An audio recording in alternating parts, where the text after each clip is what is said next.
One of my favorite books in the Bible, but it's also one of the most complicated. In Romans 7, it talks about sin and the law and our personality and kind of the difference between our mind and our flesh. See, you're confused already, and we're just starting. But Romans 7:14 says that I know that God's standards are spiritual, but I have a corrupt nature, sold as a slave to sin. Sin is one of those words that we've thrown around a lot over the years. It was originally a term in archery. Yeah, you didn't see that one coming, did you? Church, archery. But that's where it came from. The original idea was that it missed the mark. So you were off from the bullseye by a certain amount, and that was the sin. And that's what it still means today, is that God is holy and God is perfect, and our sin is what is not perfect and not holy about us. Paul understood that somehow his flesh, his earthly person, was enslaved to sin. Most of the time, the way you choose not to be a slave is to not get in the chains in the first place. Because you know, once you start it, it's going to be hard to put it down.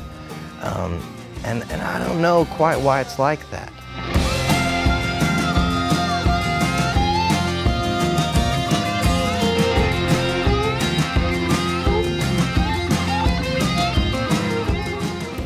Romans chapter 7, he says, I don't realize what I'm doing, and I don't do what I want to do, and instead I do what I hate. And you kind of wonder if maybe Paul got hit on the head one too many times in prison or something. I don't do what I want to do, but I do what I don't want to do, and I didn't mean to do what I did do, and then I didn't do what I was trying to do, and I'm not sure what I really did at all. And it's so confusing, but what he's saying is the exact same thing that goes on in your and my heart every day. I want to live for Jesus, but I kind of want all this other stuff too. We're stuck between the flesh and the soul, in between the world and the church. And it's hard to make those two things work together. It's hard to totally devote ourselves in one direction, even when that's what we want to do.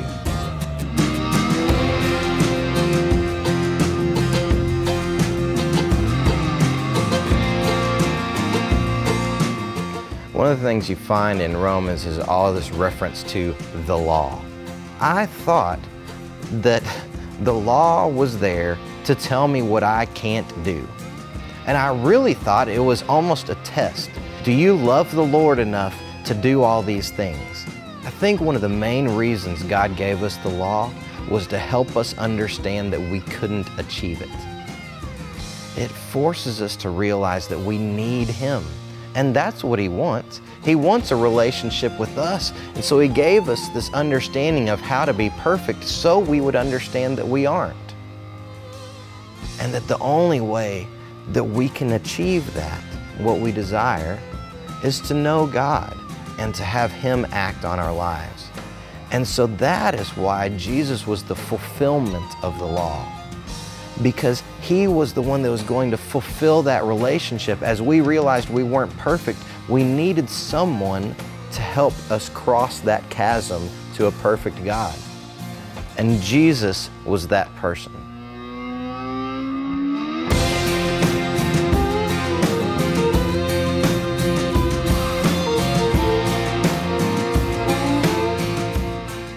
I guess once you realize that Jesus is the fulfillment of the law, then the question is, can we just toss the Old Testament out and just read the New Testament? It makes the Bible a lot shorter, there's a lot less things to understand, and it's a lot easier to carry it around.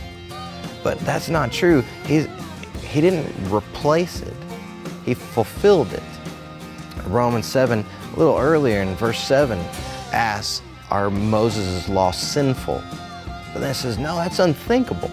You can't even consider that.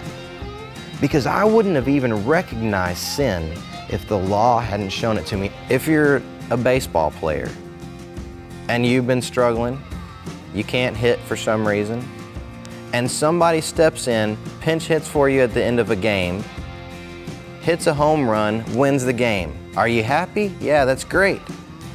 Does that mean you don't want to be a better baseball player? No, it doesn't. You still want to try, you still want to excel, you still want to get better. And that's, I think, what the law helps us do. It helps you write your course. It helps you be a better baseball player. It helps you be more like Jesus. That's what the law is. It's a guideline. It's an owner's manual to life.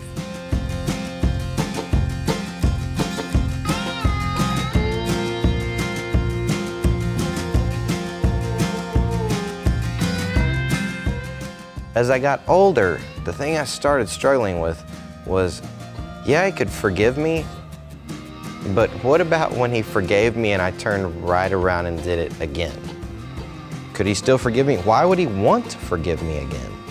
It's not like when God forgave me the first time, he didn't know I was going to mess up again. God knows everything about us, and he chooses to forgive us. He chose to send his only son to die for us, knowing that we are going to make a mistake and ask for forgiveness and make it again and ask forgiveness and make it again. God knows those things. Does that mean we should just let it go? No, not at all. But what it does mean is that God knew beforehand every single mistake you were going to make and still thought you were worth sending his son to the cross for. He didn't just die going, hey, this is going to cover most everybody. He said, the worst things that are coming in the history of mankind, my blood will pay for. And I'm just here to tell you, a lot of people have done a lot of horrible things. And you're probably one of those people, because I am. But the blood of my Christ is more powerful than my mistakes, and it's more powerful than yours.